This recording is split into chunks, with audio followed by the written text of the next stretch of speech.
নিহতদের বেশিরভাগই শিশু। তারা 3, 5, 7 এবং 8 বছর বয়স। তাদের কি দোষ? তারা বেসামরিক লোক ছিল যারা নিরাপদে ছিল হাসপাতালে এবং হঠাৎই তারা চলে গেল। ফিলিস্তিনের গাজা ভূখণ্ডের হাসপাতালগুলোতে অন্তত 5 ডজন হামলা করেছে ইসরায়েলি বাহিনী। বুধবারও 3টি হামলা হয়েছে। এতে বন্ধ হয়ে গেছে গাজার উত্তরাঞ্চলের সবশেষ হাসপাতালটিও। গত 24 ঘন্টায় নিহত আরও 38 ফিলিস্তিনি, আহত প্রায় 2 শতাধিক। এদিকে যুদ্ধবিরতি ও জিম্মি মুক্তি নিয়ে দুপক্ষকে সমঝোতায় আনার জোর প্রচেষ্টা চলছে। গাজার উত্তরাঞ্চলের কামাল আদওয়ান হাসপাতালে আবারও ইসরায়েলি সেনাদের হামলা।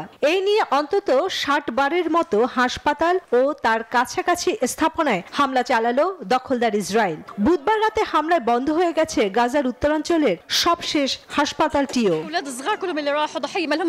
নিহতদের বেশিরভাগই শিশু। তারা 3, 5, 7 এবং 8 বছর বয়স। তাদের কি দোষ? তারা বেসামরিক লোক ছিল যারা নিরাপদে ছিল হাসপাতালে এবং হঠাৎই তারা চলে গেল।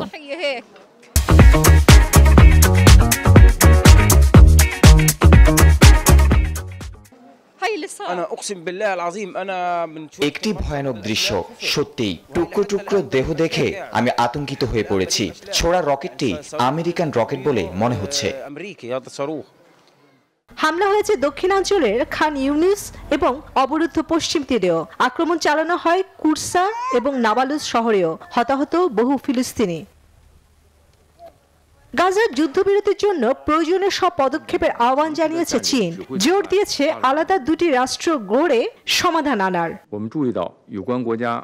ইসরায়েলকে অবিলম্বে সামরিক অভিযান বন্ধ করতে হবে। গাজার 2 মিলিয়নেরও বেশি মানুষ এখনো যুদ্ধ, ক্ষুধা, রোগ এবং তীব্র ঠান্ডায় ভুগছে। আন্তর্জাতিক সম্প্রদায় তাদের শান্তির ভোর আনবে বলে প্রহর গুনছেন তারা। এদিকে লেবাননেও হিজবুল্লাহর উপর ইসরায়েলি হামলা চলছে। যুদ্ধবিরতি লঙ্ঘনের অভিযোগ একে অপরের বিরুদ্ধে। চন্দ্রা, নিউজ 24।